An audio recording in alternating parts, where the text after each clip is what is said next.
தரணி பெருக்கல் கணக்கு சொல்லுங்க இன்ஸ்ட்ரக்ஷன் சொல்லுங்க. இது வந்து பெருக்கப்படும் எண், இது பெருக்கும் எண் மேம். பெருக்கும் எண்ணை ஃபர்ஸ்ட் பிரிச்சு நாங்க இங்க போட்டுக்கிட்டோம். பிரிச்சு போட்டு ஃபர்ஸ்ட் சின்ன நம்பரா இருந்தா 3 கண்டுபிடிச்சோம். 3 கண்டுபிடிக்கிறதுக்கு ரொம்பவே ஈஸி மேம். 1 கண்டுபிடிச்சு 1ஓட ஆன்சரை 2க்கு போட்டோம். 2ல 1 கூட்டினா 3 மேம். 3க்கு ஆன்சர் போட்டாலும் நம்ம 300 கண்டுபிடிக்கிறது ரொம்பவே ஈஸி மேம்.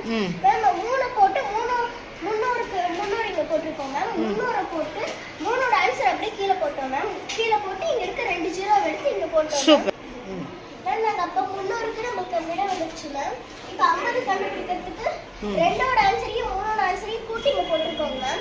5ஓட ஆன்சர் இப்ப கண்டுபிடிச்சிட்டு 5ஓட ஆன்சர் கீழே போட்டு 50 கண்டுபிடிச்சோம். சூப்பர். இருக்க ஒரு ஜீரோ எடுத்து இங்க போட்டுறலாம். சூப்பர்.